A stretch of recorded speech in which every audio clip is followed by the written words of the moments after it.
Wow. Here we are. Here we are. It's been a while since we've done a sermon like this, kind of a conversation. We have done it in the past, a State of our Union, I think, discussion. But it's fun to be up here with you guys. I know we were remarking earlier this morning that we are a well-balanced team. Jason, you are expecting your first baby. June 1st. All right. Josh, you have a big girl now, no longer a baby. She's certainly a 3-year-old toddler. She is. A delight. And Greg, you got some teenagers. Teens and tweens. Oh man, those are fun years. Yeah. And I'm into the grandparent stage. So we really are a well-balanced team in many ways. And tell us how old your grandkids are, Oh or the my range, oldest. Oh, You don't man. have to go one by one. But No, it's all right. we'd be here for a while. Yeah, we've got a 7th or 8-month-old, and then our oldest grandson is a teenager. Wow, it just happens. It happens even faster as grandparents, so yeah, anyhow.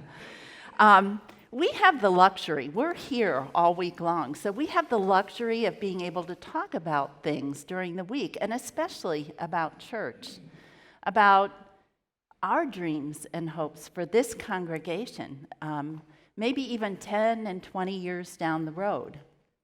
And we realize that you all have very busy lives outside of this building, and you don't have the opportunity, perhaps, for some of those conversations.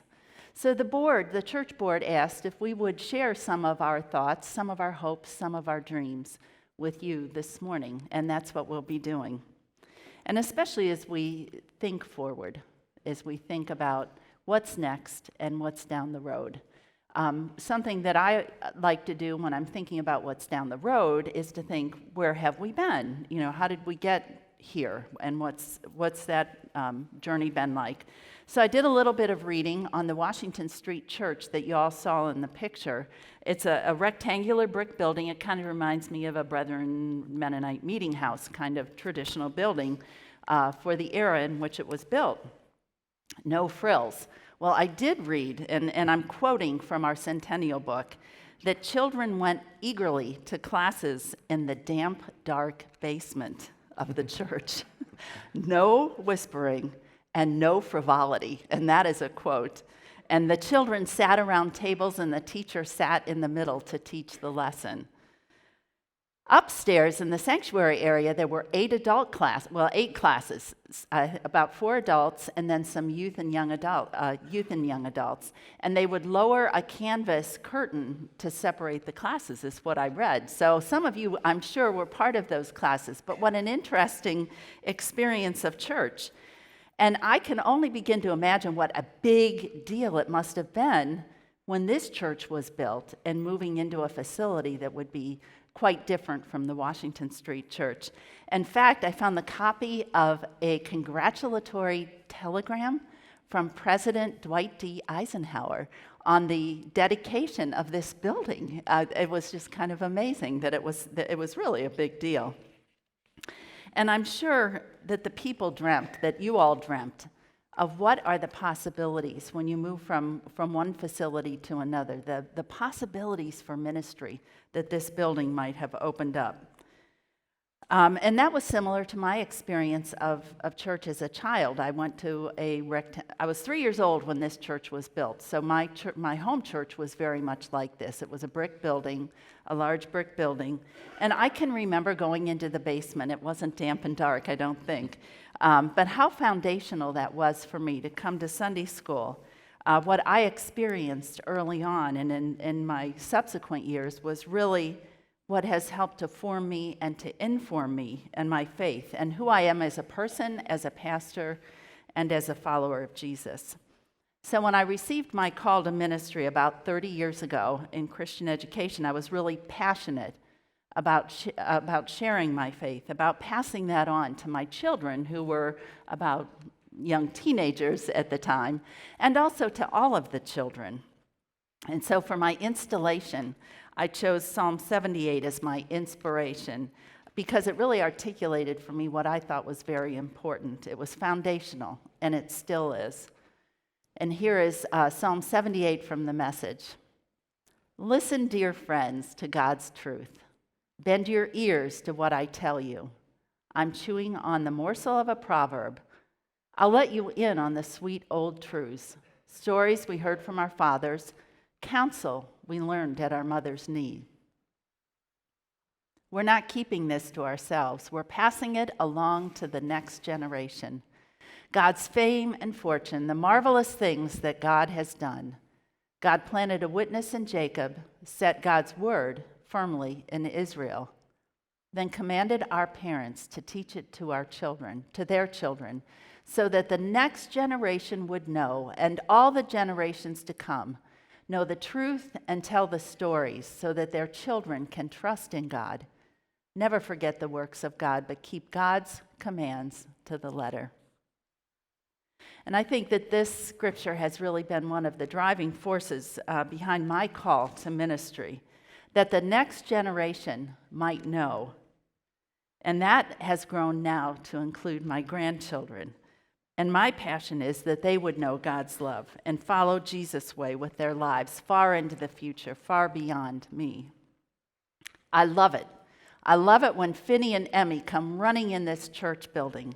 They come eagerly to church. They go to their Sunday school classrooms, and they're excited to be here, to be with their friends and to be with their Sunday school teachers who share God's love with them. You know, our core values give us a framework to guide us as we pass on the faith to the next generation. Our core values are a constant. From the beginning of the Brethren movement a couple of hundred years ago, to the Washington Street Church, to this church in 1956, to this church today and far into the future. A deep faith and a continual desire to grow spiritually, regardless of age. A desire for community, peace, for our brethren voice to be able to speak that into a world where there is much violence, service in a world where there are many needs, openness, radical hospitality to all, and care for creation and simple living. You know, I think we are asking the right questions about how we can build a building that will enable the next generation to embody these core values. And if we think that those core values are really important, how can we reach out to more folks, people who are looking for a place such as this very one? I'd like to read just a short passage from Isaiah, which I think says it very colorfully. Clear lots of ground for your tents. Make your tents large. Spread out. Think big. Use plenty of rope. Drive the tent pegs deep. You're going to need lots of elbow room for your growing family. I think we can all agree that we're excited and proud to be a part of a congregation that isn't afraid to ask those difficult questions and isn't afraid to look at what ministry can be like in the future and how our facility can continue to develop that ministry. We have hopes and dreams that we're excited about. And the list goes beyond, I'm sure, what we'll share today, but some of the things that we all are very excited about is the idea of family ministry and how those generations, many generations to come, will find God and find the love of Christ here in this place. We're excited as to how this facility can do that and how it can best do that, again, not just for all of us who are here now, but those who will be coming in the future. We're excited at how the facility can help in providing ministries both on Sunday mornings, but also ministries beyond Sunday mornings, ministries to family that may happen during the week, during the day. We're excited about looking at the idea of the message that the building sends. Does the building send a message that reflects the welcoming congregation that we are? And how can we explore that? We're excited for how our Sunday school programs can further develop based on having designated classroom space and to see how that classroom space can be used for all sorts of really exciting ministry opportunities. And you had mentioned about environmental cost, and it is exciting for all of us to think how looking into the future, we can be a part of a building that has a minimal environmental cost, and we can look at things like geothermal, solar investments that will not only make the building more efficient now, but will reduce any environmental cost in the future. We are excited. Well, that's all well and good, guys. What's coming? But what about the risk? I mean, you get to know me. You know that I'm always the one in our meetings who's tapping the brakes, right? I'm always slamming on the brakes. No, I'm just kidding. I'm not the one. That's not me. But I think people have asked some really good questions about what the risks. What are the risks that we need to consider here? And for me, it's interesting because often when we have that conversation, we don't talk about the risk. We do talk about the risk of building. If we build, what if the building doesn't meet our needs? What if it doesn't match those goals? What if it doesn't match those dreams? What if we we don't know, but what if we were to have debt? What would, looking at the future, what if we put the congregation, the ecclesia, in a place where it's more difficult? But I don't hear us often talk about the risks if we do not renovate or if we do not expand. And I was doing some a little bit of I like numbers, and I like to look at patterns and things. And one of the things that you see looking at the numbers is that our congregation has had pretty modest growth. We're about like 1 or 2% a year. This past year, we averaged 274 people a week in Sunday worship, taking all of our worship services and averaging that out. And we see our new membership is almost replacing those who are moving away or passing away, and so we're holding steady. Things are feeling pretty good. But then I start to look, and I start to see, when you start to look at who's joining the church, then we see that a lot of the people who are joining the church are from brethren backgrounds and of kind of the baby boomer generation and older. And the sad news is that while we're growing 1 to 2% a year, the rest of the Church of the Brethren is declining 1, 2, 3% a year. And so if you look at kind of where our bread and butter is for our new membership, it's those baby boomers, and it's talking about 40% here, baby boomers and Church of the Brethren folks. So we start to think, as we look toward the future, what's the risk that we would assume? Do we want to think about a different way that we could continue to share those core values? For me, it comes to a question of how do we want to hunker down, or do we want to reach out? And an obvious way, I think in our minds, is an obvious way to reach out is to reinvest in our children's ministries, in our family ministries. Because of the ministries that this building provides, it's really difficult for us to provide excellent children and family ministry because of the other tenants that we have here. Nothing against those other tenants. They're great. We're blessed to have them here. But I wonder, what good things, how can we pass who we are as a people to the generations that come if we were to reinvest in this congregation? Similar to what you showed here, Jason. I've never heard anybody say, gee, I sure wish we were back at the Washington Street Church.